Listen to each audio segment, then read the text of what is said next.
Hi, and welcome to another episode of PeakAlpha Strobe Light Show. Did you know that Bangalore has an international canine behaviour education academy? It's run by this incredible woman who tells me that dogs have 7 different kinds of barks. They have 30 facial expressions and body signals. I bet you didn't know that. So, if you're a dog lover, this show is for you. If you're in conflict with the streeties in your neighborhood, then this show is definitely for you. And if you're planning to adopt a pet, then please hang on and listen to all the interesting details that our next guest has to share with you. So let's go meet another fascinating customer from the Peak Alpha family. Sindhoor, welcome to our show. Thank you for having me. I'm so happy to do this. You don't need an introduction really. Everybody knows you're the dog whisperer, you have a dog-shaped heart. But just to get things a little formal, how would you describe yourself and what you do? I think I would primarily describe myself as an educator, so dog behavior educator. So I now teach professionals about dogs rather than working with clients. So I think my role is that of a teacher and a principal first. But I also am a behavior consultant and a canine myotherapist. So sort of physiotherapy for dogs kind of a thing. And a big part of my work is doing research on dog behavior. Okay. So you're also the director of BHARCS, right? Yes. And great pun, but it's an acronym for a bigger... Yes. Well, it really is a center for research and canine studies. So it's Bangalore Hundu School Academy of Research and Canine Studies. So I'm going to spare you the difficulty of trying to memorize that. Nobody needs to. I think it suffices to say BHARCS, BHARCS. And what we do is we offer the only accredited, UK accredited level 4 diploma on canine behavior, and that's for professionals. And we also have 2 short workshops for pet parents and enthusiasts and people who don't really want to work with dogs but really want to understand dogs better. Yeah. So how do you go about, you said you have, let's start with the short workshops first. So how do you go about, providing intervention for pet parents, let's say, on how to communicate better with their pets? The first thing people need to understand, I think we kind of disregard this, is when we try to communicate with another, we need to learn the language. And this is true even within our own species, right? If you're going to be meeting somebody else and trying to talk, for example, I try to work with the women here in the villages around. If I don't speak the language, I'm not going to manage much. Same thing with animals. We need to understand how they communicate, what signals they use. Dogs use, yes, we know dogs bark. Yeah. But dogs use, there are 7-8 different kinds of barks to express excitement, frustration, anger, fear. Different types of other vocalizations like howling, growling, whimpering, whining, gurgling. And then there are at least 30 plus body language and facial expression based signals that they use, which most of us are not even aware of. We're just waiting to hear the bark. That is the equivalent of yelling. Right. And then we say, hey, we understand our dogs and our dogs understand us. But there's depth to that. There's a lot more depth to that. So the first step for me is to sensitize people. What are the signals they use to communicate? We were talking earlier and I said, see, she didn't like that. Did you notice it? How did she tell me she didn't like it? She turned her face a little bit and she was licking her lips. Right. These are what we call calming signals. Turning of the face, licking of the lips, blinking the eyes, yawning. Did you even know? No. That's the first step, right? Is sensitizing you, creating awareness, telling you that this is what they use. And then the signals come so fast and go so quickly that I need to train you to develop an eye for it. So we do repeated videos, watch it on slow motion, watch it in person, observe dogs. What do you see? What do you see? We repeatedly kind of drill this in till you're able to see it, understand what they're saying, interpret it. Then comes the next part. Okay, I'm getting what she's saying. Now what do we do about it? That's where the rest of the interventions come in place. And oftentimes, if you understand what the dog is saying, you don't even need a professional after that. Right. Yeah. Because you understood, we were talking earlier, and I pointed out to you, look, she barking at you is coming from a place of fear, not aggression, and she needs reassurance. Now, if you understand that yourself, then it's quite easy after that to say, okay, she wants reassurance. I get it now. Yeah. Right. Right? So just to take you back for our viewers, you will see Chiru moving around. She's very camera shy, so she's not going to be in front of the camera. But when we walked in, she came and gave us, an inspection, and I could hear Sindhoor saying "friend auntie."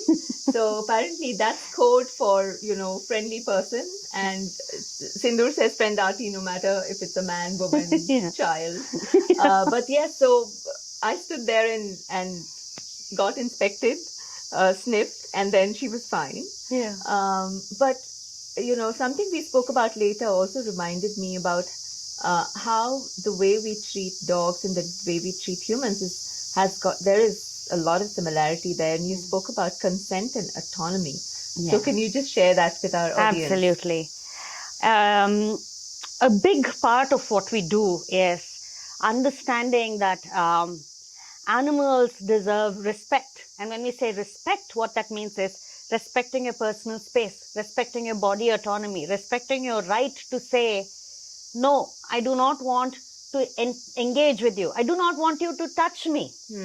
Not every dog is like, yes, touch me. Everybody touch me. I love it.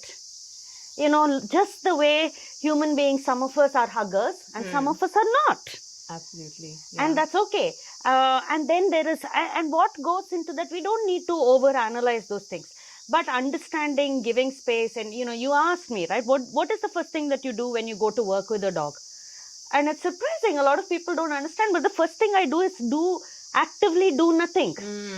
Actively sit back and say, I'm going to wait for you to come and reach out to me. I'm going to see how long it takes you. I'm going to see what are your concerns. I'm going to let you know with my facial expressions and body language that I'm non-threatening. And then so basically I'm telling you, I am open to interacting with you. Yeah. And you come in when you feel like it. And you saw what Chiru did when you gave her that space. She came from behind and she sniffed you, sniffed your elbow. And it was her coming close to you saying, okay, I'm open. And in a little bit, she will also come and say, okay, now touch me. That's the idea of consent and respect. And dogs have opinions on this. Why shouldn't we respect it? Absolutely. Yeah. What do we lose? Why do we need to impose ourselves to say, no, you shall take my touch, you shall take whatever I have to throw at you, you shall be okay with it because that's what's expected of you. And if you are not okay with it, I will train you till you tolerate me. But I'm not going to take the trouble. I call myself the intelligent species, but I'm not going to take the trouble to understand your language. Yeah. How you communicate. How do I tell you that I am a friend? These things I don't want to learn. You shall learn about me. You shall learn my language and you shall behave the way I want to. Sounds terrible. Exactly. We don't do that. Yeah. So can you tell us what is the difference between a trainer, which is what most people are familiar with, and what you do? Yeah. So I am a behavior consultant, and we, there are a lot of big fancy words that we use to really describe what we do, because it's quite complicated actually, in that we use concepts like biosociopsychology, biology, social connections, and psychology of the individual that comes together to create what we see as behavior. So when I come and see a behavior, like I was telling you earlier, Chiru is barking. Now, what do I understand about Chiru is barking when there are guests who come? What do I understand? What a trainer would do is to say, I don't like that behavior. They use what is called, conditioning. You spoke about it, right? Operant, classical, so on and so forth. To say, okay, I don't like this behavior, and therefore, I'm going to train you to give another behavior. Either I'll train you with treats. You behave the way I want to, and I'll give you treats. Or I will train you with punishment. You do what I don't like, and I'll punish you. That's what a trainer does. Now, what do I do instead? Biosociopsychology, right? Chiru has had a history of abuse, so she carries trauma in her body. Yes. She's going to trigger more quickly. Her psychology coming from a place of alerting. Indie dogs in general are property alerters. Their job is to say woof, woof, woof when there is somebody there. And particularly Indies and what we call native dogs, right? They are strong alerters. In fact, out here on the farm, we count on these dogs, that very specific behavior of theirs. We have other animals also here, but it's the dogs that alert. Yeah. So that is the other part of it. And social. What is the social part of social interaction? There are strangers, but I have a social connect with my mama, my person, my human. So when I come in there and I reassure her saying, no, it's okay, I know them. She is now, I'm building, all three of those, I'm bringing it to understand what is going on and how do I resolve it. And the other aspect of it, which I did explain to you a little bit, I showed you a little hand signal. It's amazing. This is what we call zoo semiotics. The signals that they use to communicate with us and our signals that they understand. So now I know, I told you we did a study where we are able to show that if we do this hand signal right, their heart rate drops, which means they're calming down. So I'm going to use this to calm her down. Now, what you see at the end of it, what I'm doing, it looks like nothing. She barked. Then this woman came. She put her hand. You may not even see the hand. Most of them don't even see that. She came. Dog stopped. So it was all about the dog. You don't even realize what I did in the whole process. But do you see how much of depth of understanding goes into this? That's where we are different from trainers. We don't really modify their behavior. Right. We understand where it comes from. We use communication. Right. Yeah. So you told us that Chiru was abused in a shelter before you got her, right? And it's been 10 years and she's still a little wary of humans, strangers. Yeah. So how does one deal with a dog that has suffered abuse? I think something that's very critical for people to understand is that early stage abuse. It creates a trauma response in the body and it makes puts the body in a state of body and mind. When I say body, I'm including that organ. And it puts it in a state of dysregulation, which means that they continue to have this trauma response in their body for most of their lives. It's not something you actually can recover from. It's not a illness that you undo. It is now part of your brain. You are wired. Your outlook on life is going to be, your body is going to be quick to react to things, nervous in general. We end up becoming, and this is true for human beings too, if you've been through that kind of, especially in the formative years, if you've been through that, it's an imprint. Correct. It stays, right? And then that becomes part of a personality. Okay? Don't try to undo it. Don't try to get rid of it. Don't try to train it away. Don't try to hide it under anything. Understand it. Understand the depth of the struggle of the individual. And then you help the individual. So in Chiru's case, for example, I'm going to be very, very careful about what situations I put her in. She's not the kind of a dog who's going to be able to go to a dog party or, those kind of things. Like a dog park. Exactly. Yeah. She's never going to be that dog. Yeah. She's never going to be the dog that I can take to a cafe. I never ask for people anymore about, dog-friendly cafes and restaurants. Not coming. I'm not bringing my dog because she can't handle it. Yeah. You saw just, the three of you coming in and she's on edge. She disappears half the times. Yeah.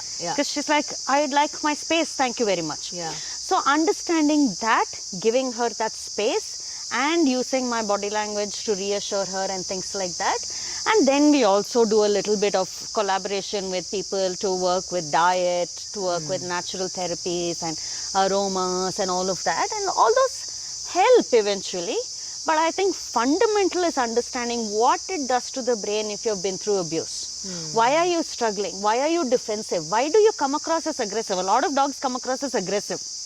Yeah. You saw her bark and the way she's structured with those black lips and that long fur on the back when that, her hackles raised. Right. She looks like a bit of a hyena. Right. She can look scary. So it is easy to say she's an aggressive dog. But what it is, she's a fearful dog. She's protecting herself. Yes, she's quick to react because she's fearful. And that understanding is really the fundamental. From there, then it starts becoming easier, right? Use a reassuring tone, use a reassuring voice, give her a place to hide. So when I see the way you describe the challenges that you have with dealing with her behavior, it's also similar to humans, right? Absolutely. Deal with it. Absolutely. That's all our brains are structured on the same template. And our current brain is not something we invented. It isn't human beings who have come up with this brain. It is what we have inherited. And what is the common denominator in what we inherit? These fundamental emotions. They are meant for survival. Fear. If you're fearless, you won't survive very long. Yeah. Particularly animals. Yeah. They won't, right? Yeah. Fear, joy, sort of desire. I don't want to use the word love or things like that because these are overloaded terms, but desire, anger, these are all very fundamental. And this deep imprinting, lessons learned early on, we are supposed to remember it. It's part of survival. Not only genetics, there is also this idea of epigenetics. So, for example, if your neighborhood is very aggressive towards dogs, the second generation that is born will be born with fear and wariness of human beings. And that leads to conflict with human beings. That's the reason why we can't be, we shouldn't be persecuting dogs, because we are making them wary of humans. It's not a good thing. And understanding where these emotions come from. We only see, oh, dog bit. Look past it. It's very similar to human beings. You can come with a place of no empathy and say, okay, what you did is wrong. You yelled at me. But if I come from a place of empathy, I might be able to understand it's coming from your insecurity. It is coming from the lessons that you have learned. It's a trauma response. Yeah. You're quick to react because you've been through something horrible. And a lot of our current understanding of anxiety, if you look at the works of like Lisa Barrett and Joseph Lado and all these new neuroscientists even, right?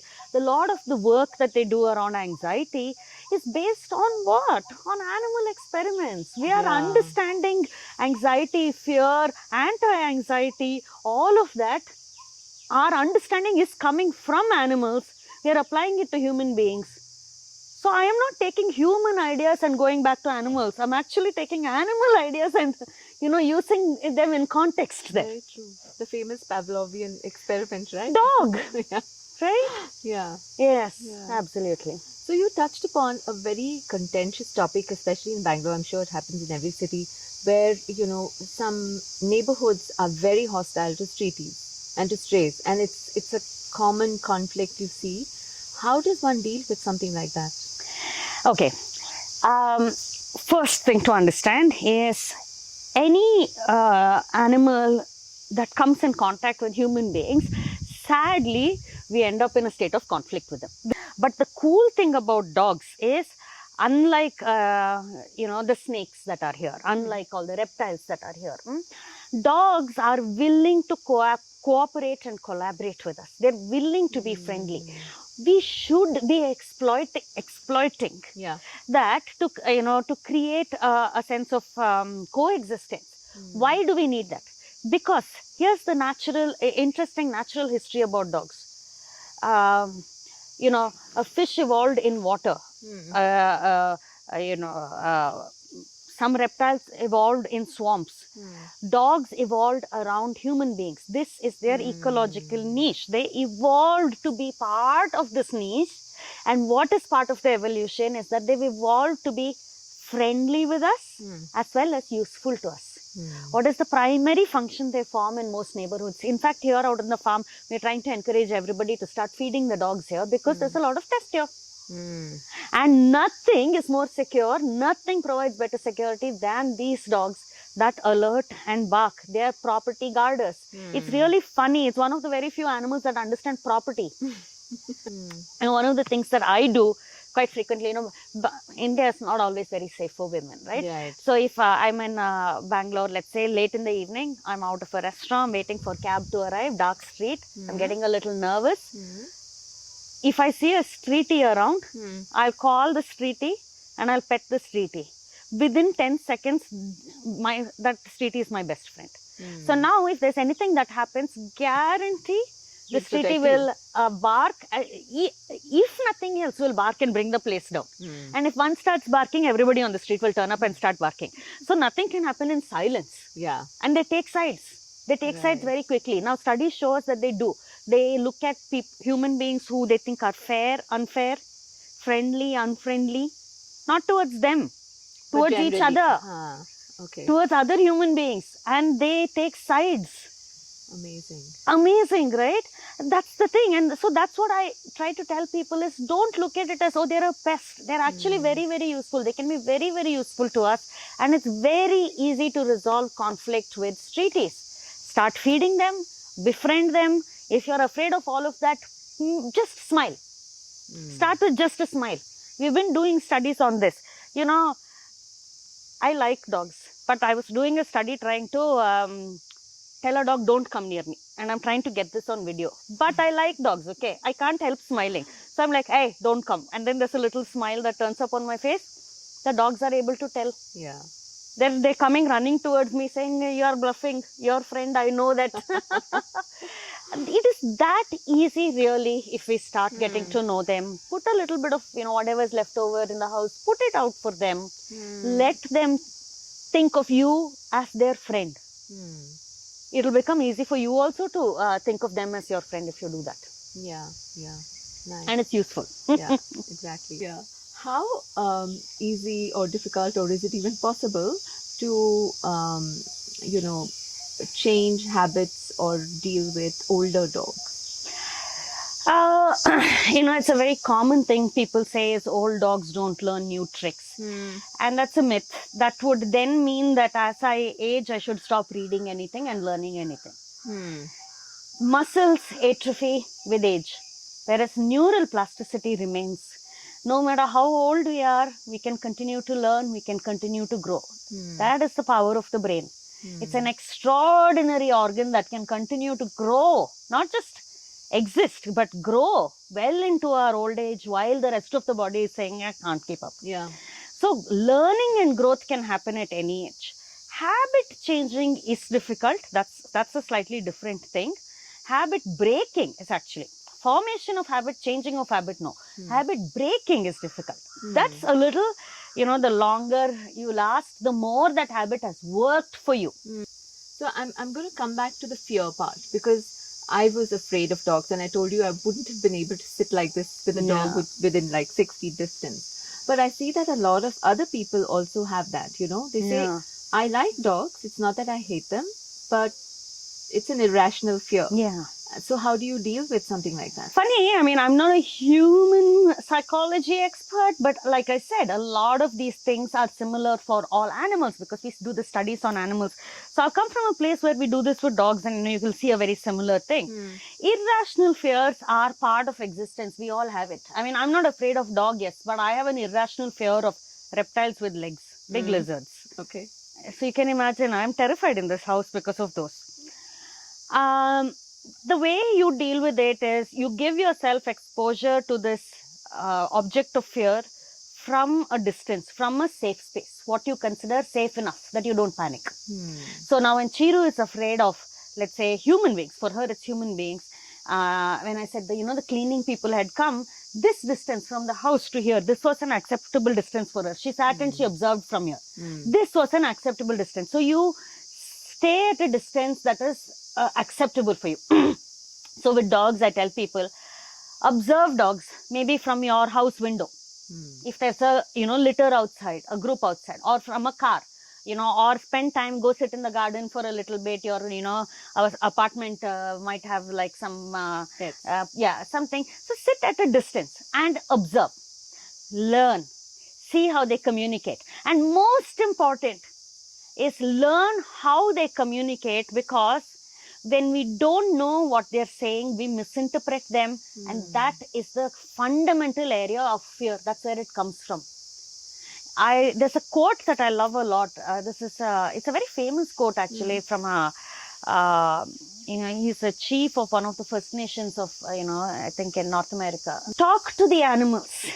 When you talk to them, they'll talk back to you and you will understand them. And if you don't talk to them, you won't understand. And what you don't understand, you fear. And what you fear, you destroy. And when we destroy animals, we destroy ourselves. Yeah. So any fear that you want to come from, safe distance, observe, understand. That's where it comes from. Now, my fear of creepy crawlies with legs, I'm trying to take pictures of them. Okay. Okay, so safe distance, zoom on my camera and observe them from the safe distance of my camera, right? And I'm trying to get to know them. The more I get to know, the more I'll be able to rationalize and tell myself, oh, come on. So, Sindhu, tell us, what are some of the common mistakes that people make when dealing with dogs, for example? Lots of them, so I'll have to pick and choose. Yeah. I think the top one would be kind of completely the wrong expectations, right? And I tell people they have this idea of this Walt Disney dog, right? I mean, movies have ruined our expectations of the natural world. Get rid of those expectations, accept the individual who has come into your house and learn to look for their strengths, their beauty, we were just talking about it, their individual personalities, and cherish it. I think the second thing that we do incorrectly is we think that training fixes all problems. I think communication and relationships do. And then a little bit on in terms of equipment, my dog's not having any equipment on, so I don't talk about it. But a big mistake a lot of people do is putting collars around the neck and pulling and yanking and using that to control the dog. The neck is the most vulnerable part of a mammal's body. If a mammal wanted to kill another mammal, they go for the neck. Right. If I have to kill you, I don't have reason to and I don't plan to. But if I had to and I don't have anything on me, it's the neck. Yeah. Strangle you, right? It's such a vulnerable part that you can actually kill another individual without even sharp equipment and, toxins and things like that.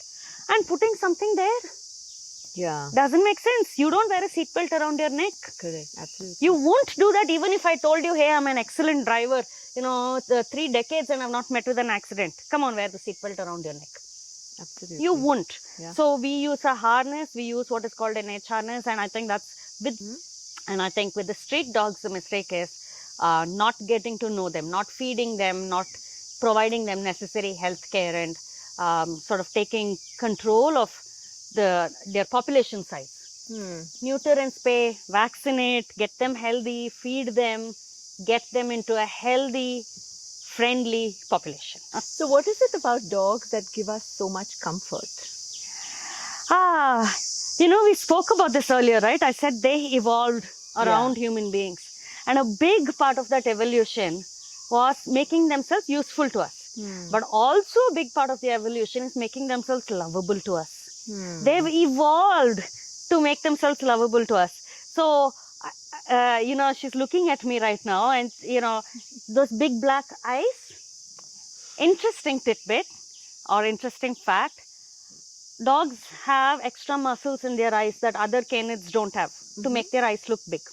Wow, okay. Because big eyes, it's called neoteny. They look and act like the young of an animal. Dogs, even old dogs continue to act like juveniles. Wow. Wolf juveniles act like that. Adult juveniles don't act like that. Hair, silly, playing, big eyes, soft coat, floppy ears. This kind of behavior is called neoteny. They make themselves look like the young of an animal. Why? So we turn to mush. Exactly. Now, what is the technical term for that? We turn to mush. And you'll see how much of the science behind this makes sense. When there are studies that show that when we make eye contact with them and when we touch their soft coat, we generate oxytocin. Oxytocin is your love hormone. But also that makes you Feels stupid in good. love. Yeah. Feel good, but also makes you stupid in love. That baby talk that we do, oh, so cute. That stupidity where we suspend, being an adult. That's the love hormone. That's the oxytocin. So I tell people this, right? They come and look at you with this, please feed me. And most of us can't do anything about it. We give. And they're wired, because we know studies show us that when they make eye contact with us, we release oxytocin. And oxytocin makes us a little stupid. And we're like, okay, take. What would you like? Whatever you like, take, right? Yeah. That's the reason why we are, humans' best friend. There's a reason for it. So my last question, how did you start your journey with PeakAlpha? And when did you become our client? I think I might have become your client 3 years ago, if I'm not mistaken.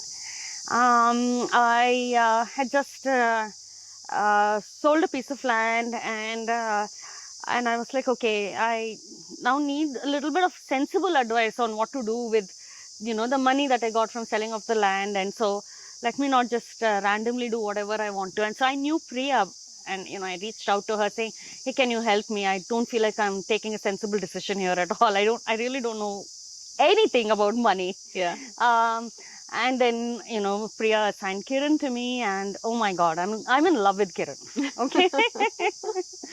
I just loved what she did with us. And I must tell you, I lost my husband last year. Yes, I'm very sorry to hear that. Yeah. And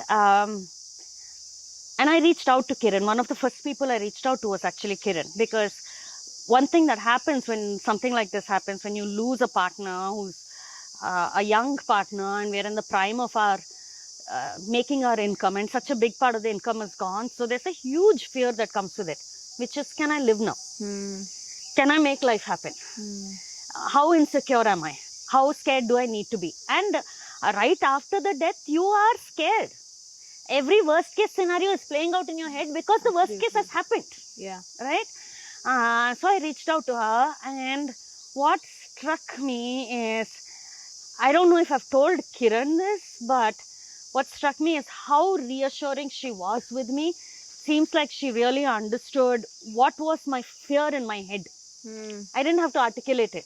She seemed to know what was my fear in my head. So one of the first things she did was to tell me, okay, here are all your assets.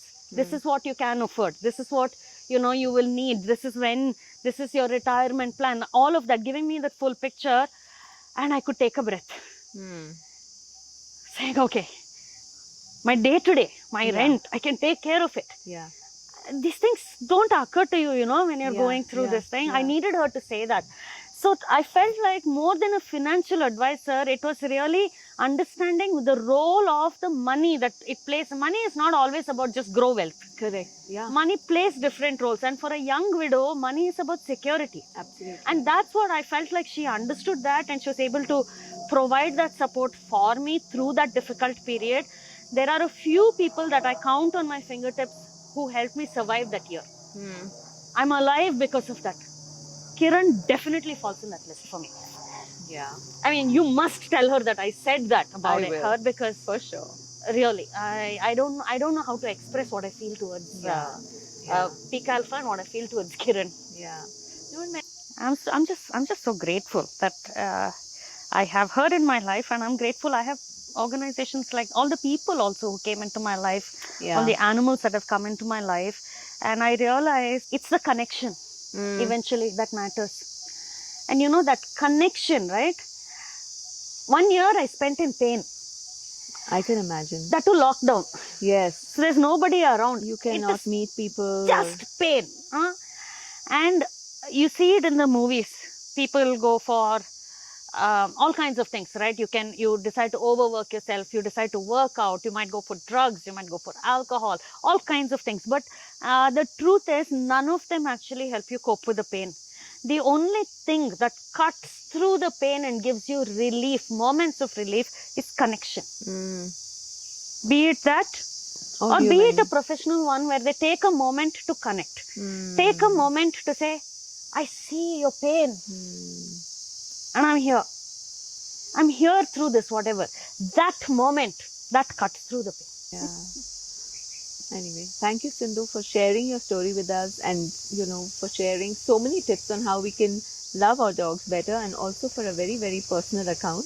I'm sure the last year has been very, very challenging for you, and I hope the next one will be a little more comforting, and we hope we can give you that comfort. Thank you. Absolutely. Thank you for talking to me. Thank you for being there for me. Going beyond just this, of being a financial advisor or an investment manager, right? To bringing that human element in, it mattered. I'm sure it did. Thank you. Thank you for your kind words. This episode of the Strobe Light Show has been very different for me, and I'm sure for you as well.